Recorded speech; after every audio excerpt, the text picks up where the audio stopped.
espiritual para a minha vida e para a vida dos meus irmãos.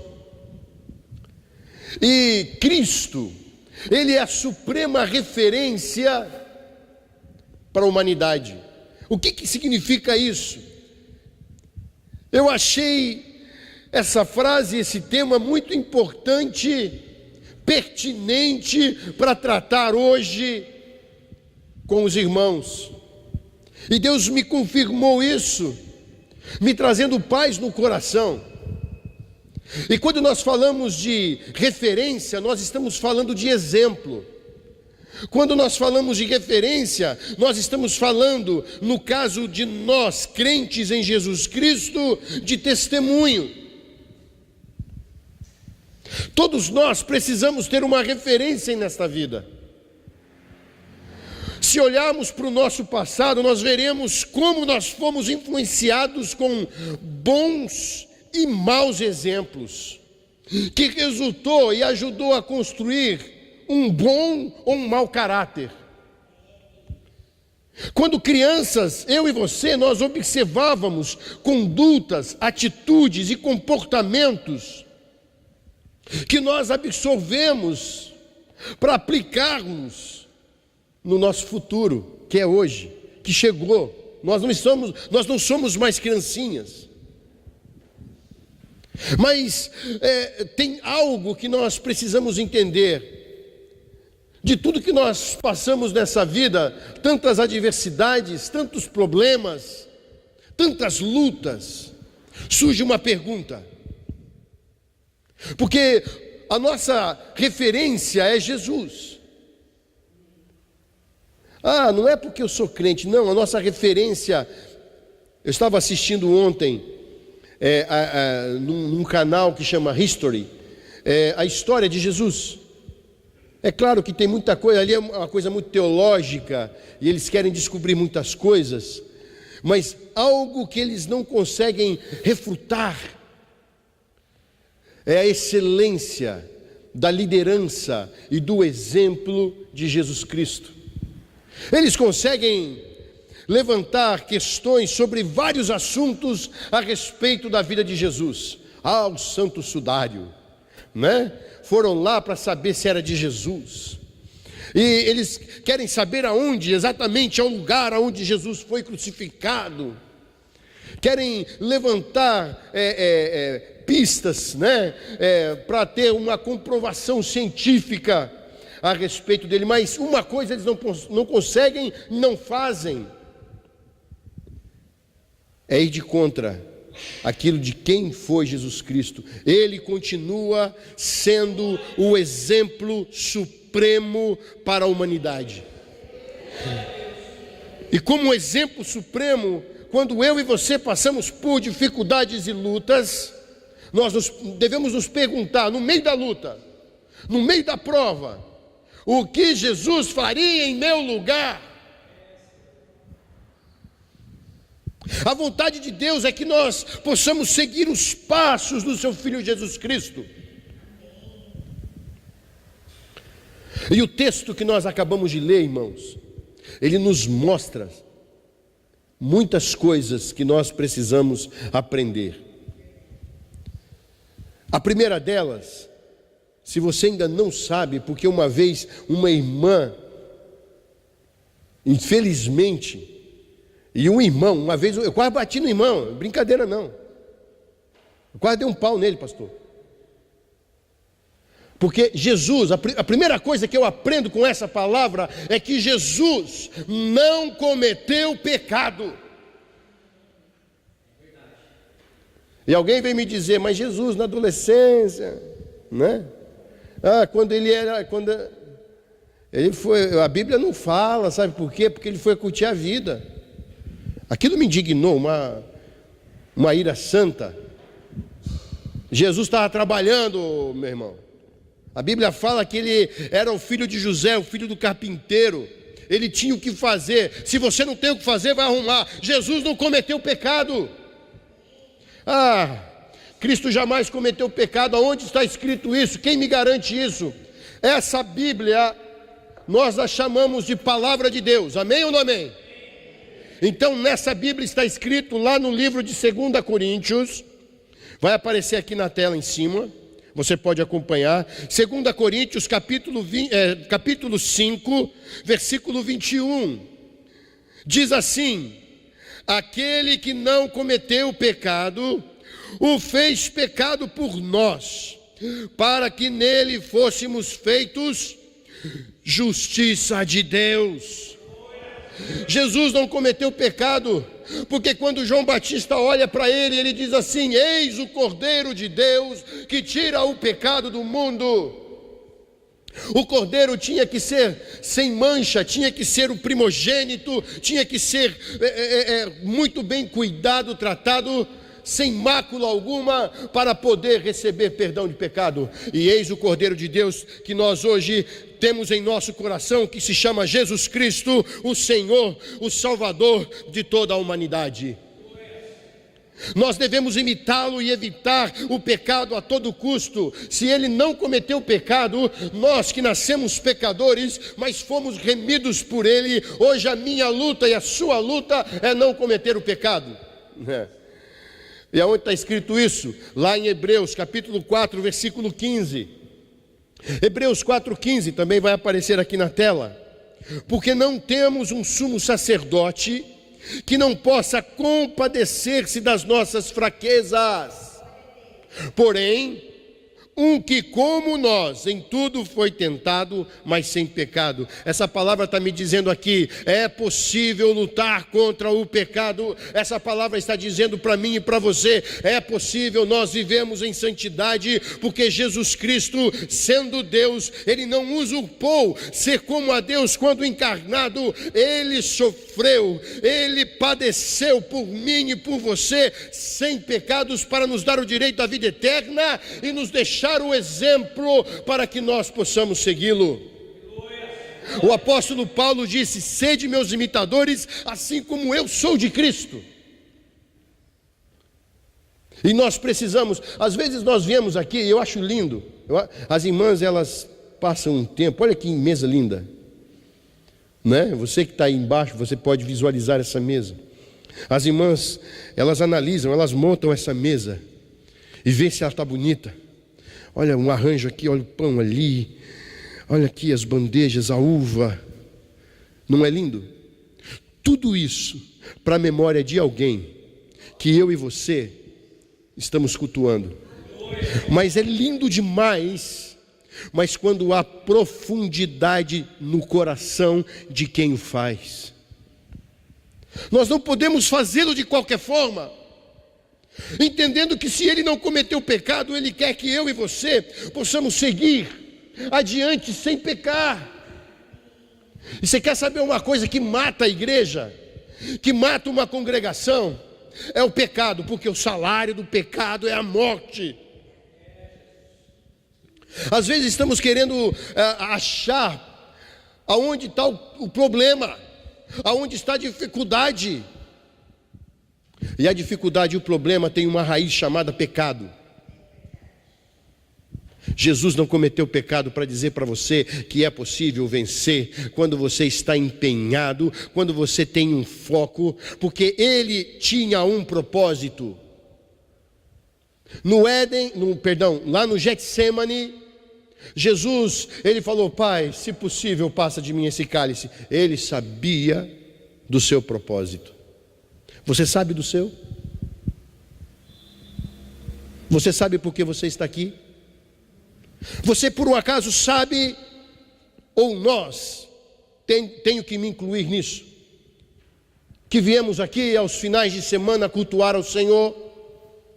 Nós temos um propósito em nosso coração? Ou a nossa vida é como aquele ditado, que é um ditado popular, que não é bíblico: ao Deus dará? Se Deus der, eu venho. Se Deus der, eu recebo. Se Deus der. Ei, o Senhor está dizendo: faça a tua parte. Amados, nós não podemos nos esquecer que Jesus não cometeu pecado. Se alguém chegar para você, porque isso aqui eu também tenho como uma doutrina, é a sã doutrina. Se alguém chegar para você, você nunca vai poder dizer para uma pessoa, porque você hoje, conhecereis a verdade vos libertará, assim está escrito. Hoje você está entendendo que Jesus, se você não sabia, e quando você for desafiado por alguém, você vai falar para ele assim, quando alguém falar assim, Jesus também pecou, você vai ter palavra para dizer assim, ele não pecou. Porque se ele tivesse pecado, eu e você não estávamos aqui. Se ele tivesse pecado, não existiria igreja. Se ele houvesse pecado, porventura, nós estaríamos perdidos. Olha aqui, na sua boca não se achou engano. É esse que nós estamos comemorando. É esse mestre que nós estamos hoje cultuando e adorando. Na sua boca, no versículo 22 de 1 Pedro que nós lemos, na sua boca não se achou engano. Engano, irmão, é sinônimo de mentira. Quando você precisar mentir para qualquer tipo de situação, lembre-se, se você fizer a pergunta, o que Jesus faria em meu lugar, você tem um exemplo da parte dele. Porque na boca dele não se encontrou engano algum, não se encontrou mentira. E olha, meu irmão, a mentira, aqui já foi dito muita coisa em relação a isso. Aqui já foi falado a respeito de mentira. O diabo é o pai da mentira. O diabo, sendo o pai da mentira, se eu sou mentiroso, eu me torno filho do diabo. Olha o que a Bíblia diz, lá em Provérbios, capítulo 19, e nós vamos ler o versículo 5 e também o versículo 9. Olha só, a falsa testemunha não ficará impune, e o que respira mentiras não escapará. Olha agora o versículo 9, a falsa testemunha não ficará impune, e o que profere mentiras perecerá. Você quer ver o resultado disso aqui? Apocalipse capítulo 21, versículo 8. Nós temos aqui uma lista. Quem é que vai ficar de fora? Eu quero estar dentro. Eu quero estar dentro. Você quer estar dentro, irmão? Amém? Né? Quem quer ir para o céu diz amém. Amém. Tem que morrer, irmão. Eu ia fazer um negócio aqui, mas tem que morrer. Para ir para o céu tem que morrer. Não é verdade? Olha só o que a Bíblia diz lá em Apocalipse 21, 8. Mas quanto aos tímidos, vamos ler juntos, está aqui? 2, 3. Mas quanto aos tímidos e aos incrédulos e aos abomináveis e aos homicidas e aos que se prostituem e aos feiticeiros e aos idólatras e a todos os mentirosos, a sua parte será no lago que arde com fogo e enxofre, o que é a segunda morte. Ei, dói pra caramba. Para quem não vai. Para quem não vai entrar no céu. Para quem não vai entrar na glória. Por que eu não vou entrar se é só uma mentirinha branca? Porque na boca de Jesus Cristo não se achou engano. Na boca do Senhor não se achou mentira. Na boca do Senhor não só isso, a fofoca. Imagina Jesus Cristo fazendo fofoquinha com seus discípulos. Pode imaginar? Ô Pedro, o seguinte, Pedro, sabe Tiago? Tiago, estou pensando em a gente ver alguma coisa com ele, porque olha, o Tiago estava olhando para a mulher, né, de Simão. Fofoca, irmão. Você quer ver um negócio que Jesus abomina? Se o mentiroso ele está no inferno, você imagina o fofoqueiro. Porque toda fofoca é baseada em cima de um engano. É um telefone. Quem conhece o telefone sem fio? Se eu for agora falar uma palavra ali no ouvido do pastor Osmi, e cada um aqui da boca dele vai passando. Quando chegar aqui, se eu falei A, quando chegar aqui já está no Z. Nunca é igual. Assim é o espírito do engano.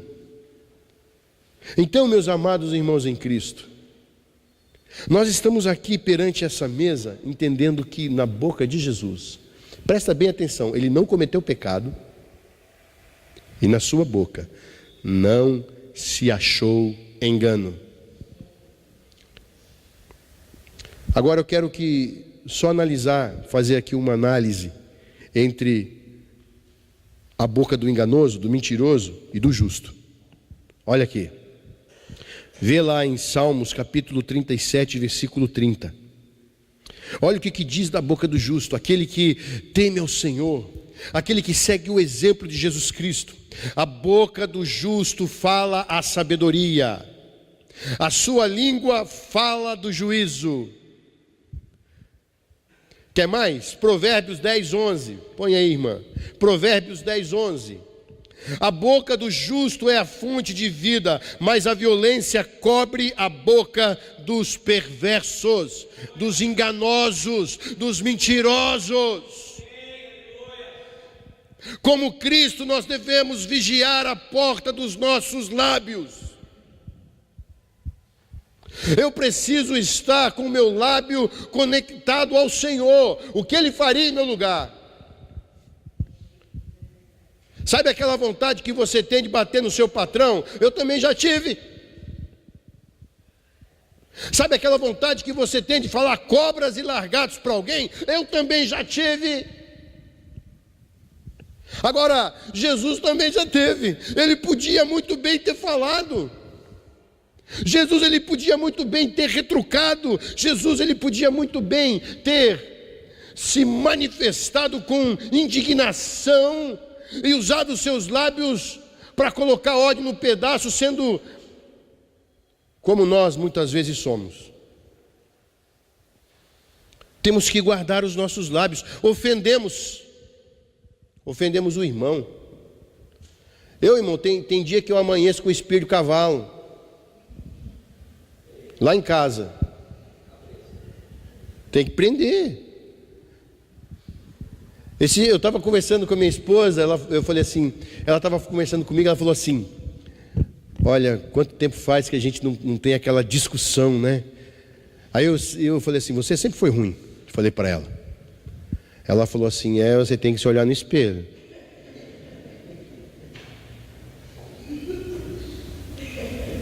Tem gente dando risada, e é verdade. Porque a gente sempre é bonzinho. Nós temos que cuidar, com os nossos lábios nós ofendemos a quem amamos. Jesus Cristo, ele teve uma grande sabedoria nos momentos que ele precisava, que ele poderia, porque ele era aguçado pelo inferno para pecar. Ele se guardava. E é isso que eu quero dizer agora. Jesus, o primeiro ponto, ele não pecou. O segundo ponto, na sua boca não se achou engano. E o terceiro, ele, Jesus Cristo, exemplo de mansidão. É por isso que ele é o Cordeiro do mundo, é o Cordeiro de Deus que tira o pecado do mundo. Você já viu um cordeiro, uma ovelha indo para o matadouro? Como é que funciona? Você já viu alguém matar uma ovelha? Você pega um porco para matar, irmão. Quem já morou no sítio sabe o que eu estou falando. Pega um porco para matar, ele vai fazer um escândalo. Ele vai falar assim: ai, fica com dozinha de mim, que eu vou ficar gritando, que eu vou ficar esperneando. Agora a ovelha não. O cordeiro não. O cordeiro chega a sair água do olho, mas ele fica quietinho, ele morre quieto. E eu quero aqui, do versículo 23 que nós lemos, Jesus ele é um exemplo de mansidão. Quando ele era insultado, ele não revidava com insulto. Quando ele era maltratado, ele não fazia ameaça não. Ô rapaz, eu sou Jesus Cristo, Filho de Deus. Vou mandar um raio cair em cima da sua cabeça, careca. Você não sabe quem eu sou. Ele não ficava ameaçando o povo não. O povo bateu nele, chicoteou, o pendurou no madeiro. Oh, ovelha muda. Cordeiro de Deus. Os ensinamentos de Jesus. Lá em Mateus 5, do 38 ao 42, nós vamos ler. Olha só. Olha o que ele ensinava. Isso, irmão, nós lemos. Isso aqui estamos acostumados a ler isso aqui. Mas nós estamos precisando viver o que está escrito aí. Olha aqui. Ouvistes o que foi dito, olho por olho e dente por dente. Agora Jesus falando. Eu, porém, vos digo, não resistais ao mal, mas se qualquer te bater na face direita, oferece-lhe também a outra. E ao que quiser pleitear contigo e tirar-te a túnica, larga-lhe também a capa. E se qualquer te obrigar a caminhar 1 milha, vai com ele 2. Dá a quem te pedir, e não te desvies daquele que quiser que lhe emprestes. O negócio é sério. Irmãos, isso aqui é algo que para mim, eu vou dizer, é muito difícil. Eu não sei, talvez para o irmão é mais fácil. Para você talvez seja mais fácil. Para mim é difícil. Eu me conheço, eu sei quem eu sou. Mas eu quero que você receba essa palavra de Jesus Cristo aqui, o que ele disse, esse ensinamento, para você entender como é que eu e você devemos nos portar diante das situações. O que ele faria em meu lugar. Ele faria exatamente o que ele diz na sua palavra. Aquela vizinha chata, que te empresta, me dá. Eu tinha uma vizinha lá no Japão, irmão do céu. Ô, tem uma xícara de açúcar? Vai lá, uma xícara. Ô, tem uma xícara de. Ô, tem uma de arroz? Ô, tem. Só faltou me pedir carne. Uma vontade de falar, irmã, pelo amor de Deus, seu marido não faz compra em casa, não? Mas o que Jesus disse?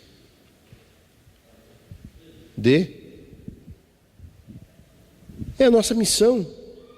Não estou dizendo que nós devemos ser bobo, não é? Trouxa. Mas devemos ter um coração maleável como o de Jesus Cristo, manso.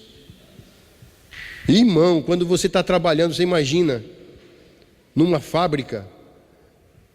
Eu trabalhei 23 anos dentro de fábrica. Japonês é muito sistemático. E a linha funciona de uma determinada forma, e você faz 2, 3 anos que está trabalhando daquele jeito. Ele chega lá e fala, agora você vai trabalhar de outro. Você não vai mais pegar a peça com essa mão, você vai pegar com essa. Dava uma vontade, irmão. Dava uma vontade, mas dava mesmo. De olhar para ele e falar assim, olha, você está me achando com cara de palhaço? Você me deixa trabalhando 2 anos com essa mão, agora você quer que eu trabalhe com essa? Pegando a mesma peça, ela vai chegar lá do mesmo jeito. E fazia uma fila de chefe, tudo assim, ó. Ô meu irmão, que tristeza. Você saía de lá, como dizem aqui no Brasil, cuspido marimbondo pelo pé. Quantas e quantas vezes, irmãos, não me deu vontade. Irmão, a gente está aqui pregando aqui em cima, e tem gente que fala assim, santo homem de Deus. Eu queria ser que nem o pastor é tão abençoado, que come calmo. Vai na minha casa, fica 1 semana comigo, você vai descobrir o que eu sou. É ou não é? Irmãos, eu e você, nós precisamos ter a mansidão de Jesus Cristo. Quantas vezes eu não sonho, irmão, vinha na minha mente até a imagem, eu olhando para o chefão, falar, você quer que eu faça assim? Na minha cabeça vinha até a imagem, ver ele cair no chão, ensanguentado, a ambulância chegando, olha só.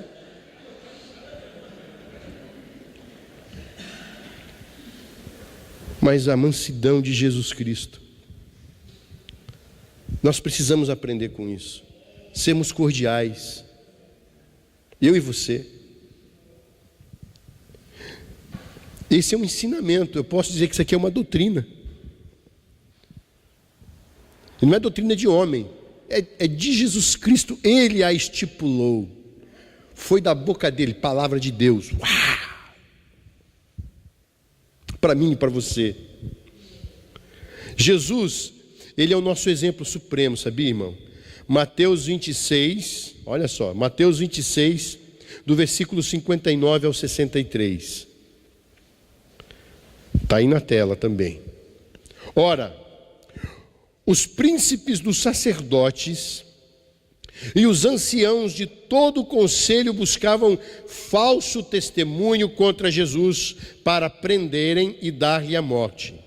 E não o achavam, apesar de apresentarem muitas testemunhas falsas.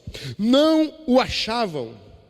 Mas por fim chegaram 2 testemunhas falsas e disseram: este disse: eu posso derrubar o templo de Deus e reedificá-lo em 3 dias.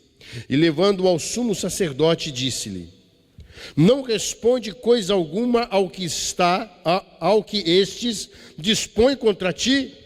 Jesus, porém, vamos ler isso aqui juntos, guardava silêncio. Vamos dizer? Guardava silêncio.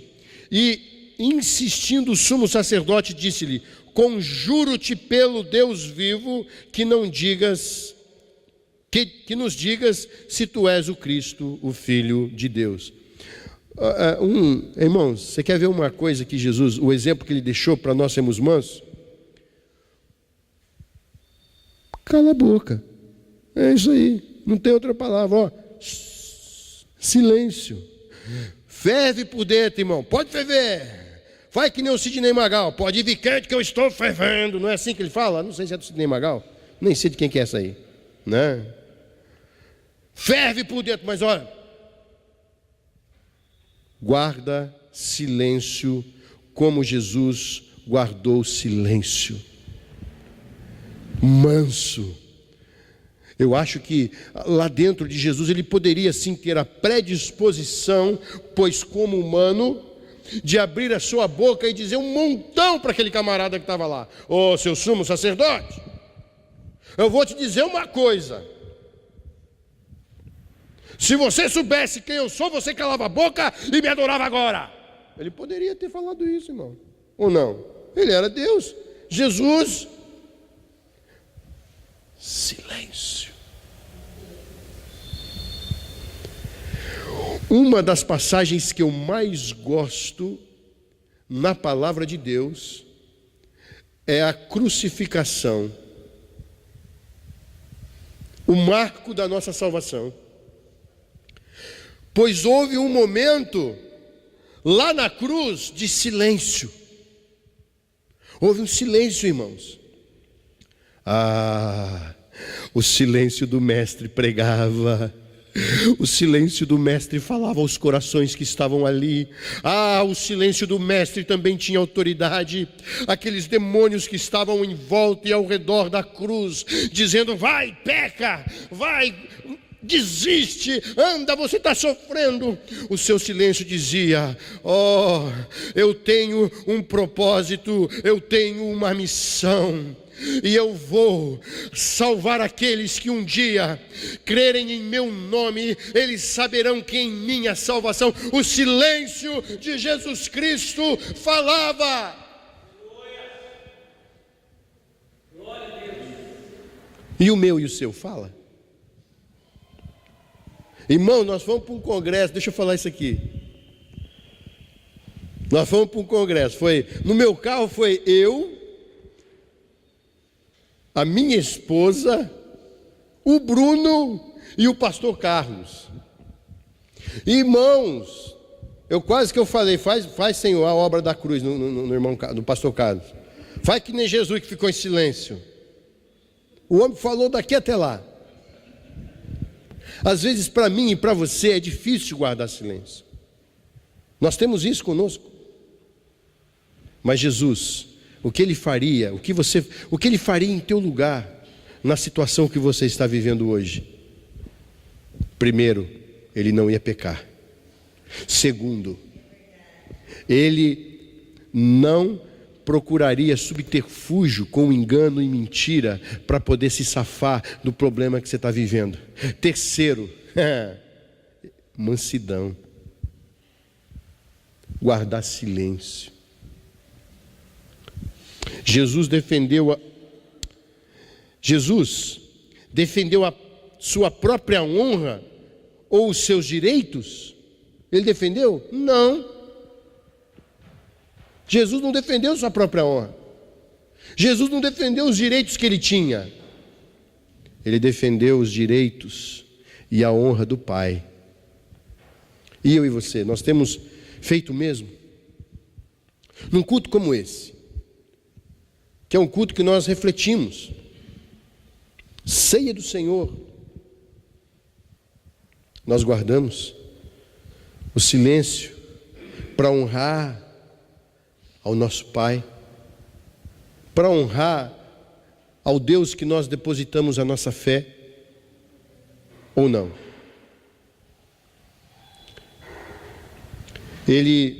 Jesus Cristo, ele entregava-se àquele que julga retamente.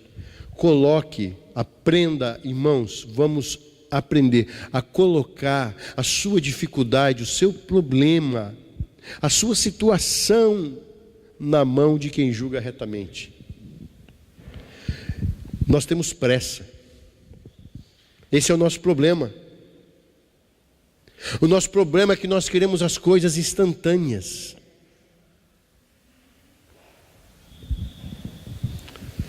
Senhor, eu quero isso, quero aquilo outro, e o Senhor vai fazer amanhã para mim, segunda-feira, às 8 horas, horário comercial, eu quero a minha bênção prontinha. Estou te dando um prazinho de 12 horas para o Senhor fazer o milagre acontecer na minha vida. Tá bom, Jesus? Muito obrigado. Hoje à noite eu venho para o culto de novo, tá? É assim que funciona? Não. A coisa mais difícil no Evangelho é entrega. Entrega é negar-se a si mesmo. Eu já preguei sobre isso aqui. E entregar a Deus o meu problema. O nosso problema é que nós somos agarrados ao nosso problema. O problema é meu. É meu, não vou dar para ninguém esse problema. Esse problema é meu, Senhor. Chega até a ser problema de estimação. Eu começo a estimar o problema. Começo a deixar ele mais do que ele é de fato. Jesus entregava aquele que julga retamente. Ele não se vingava a si mesmo. Olha o que diz em Romanos 12, 19. Olha só. Romanos 12, 19.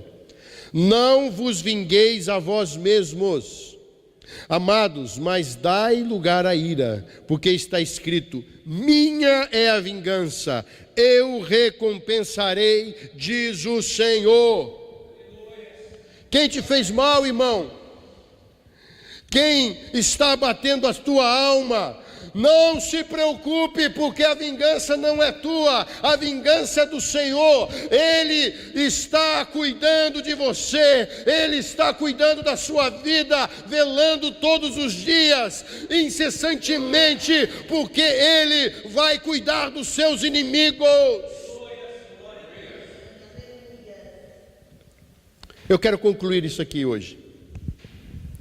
Talvez possa parecer para você, irmão e irmã em Cristo, que isso daqui não está sendo muito espiritual. Mas isso daqui está sendo um confronto no mundo espiritual da minha e da sua vida. Porque eu tenho certeza, irmãos, hipocrisia é uma coisa muito feia e também é pecado. Quando Deus começou a falar isso comigo, eu estou encaixado dentro disso daqui. O que Jesus faria em meu lugar? Ele não pecaria.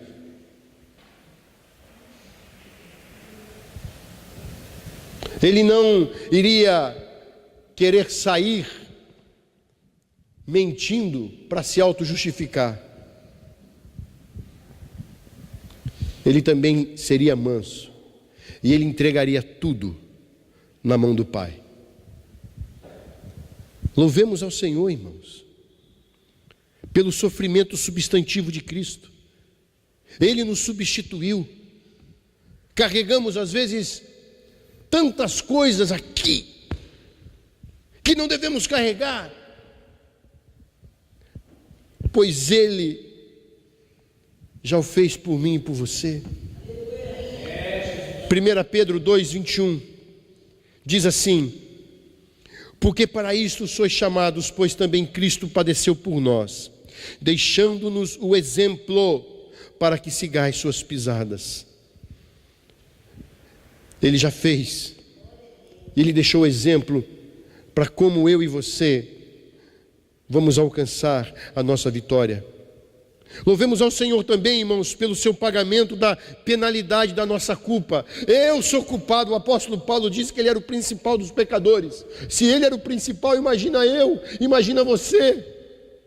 O apóstolo Paulo é um dos homens mais reconhecidos no Novo Testamento, o apóstolo dos gentios, que somos nós, grande missionário, teólogo, pregador da palavra, um homem que entregou tudo por Jesus Cristo. Agora imagina eu e você, mas lá em 1 Pedro ainda, capítulo 2, no versículo 24, vai dizer assim: levando Ele mesmo em seu corpo os nossos pecados sobre o madeiro, para que, mortos para o pecado, pudéssemos viver para a justiça, e pelas suas feridas fomos sarados. No versículo 25 ainda nós vemos a sua posição de pastor para as nossas almas. Nós gostamos muito de ler Salmo 23, o mais famoso da Bíblia. O Senhor é o meu pastor e nada me faltará. Aleluia!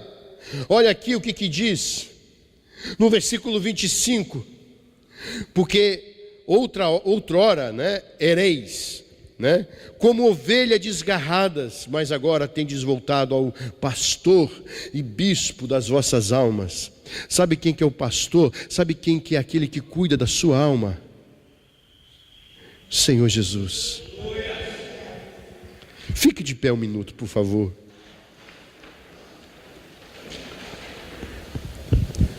Para que fique gravado no seu coração, eu quero que você repita isso comigo. Senhor Jesus, hoje eu aprendi a resistir o pecado, a não ser enganoso, mentiroso. Aprendi que tenho que ser manso. Aprendi que tenho que entregar ao Senhor, o justo juiz. Aprendi que tenho que entregar ao Senhor, justo juiz, as minhas causas. Amém? Senhor, esta é tua igreja, este é o teu povo, Senhor. Eu quero aqui, Senhor Jesus, pedir para que a tua palavra possa, Senhor, encontrar refúgio aí no coração de cada vida, de cada irmão. Senhor, nós queremos te louvar por tudo que o Senhor é, por tudo que o Senhor tem feito, pois o Senhor é um Deus de maravilhas e nos garantiu que quando crescêssemos de fato e obedecêssemos ao Senhor Jesus e à tua palavra, nós nos encontraríamos com o Senhor na glória. E hoje, Senhor, nós estamos aqui para relembrar, Senhor, para dizer ao Senhor que nós ainda continuamos nessa aliança. Essa mesa colocada aqui, Senhor, para, Senhor Jesus, em memória do Senhor, é porque nós estamos dizendo: Senhor, tudo que eu tenho vem do Senhor, tudo que eu sou vem do Senhor. A aliança da minha vida, Senhor, está baseada na aliança que o Senhor tem comigo e que fez na cruz do Calvário, vencendo a morte pelos meus pecados. Muito obrigado em nome de Jesus. Amém e amém. Glória a Deus, irmãos. Eu quero convidar aqui o ministério.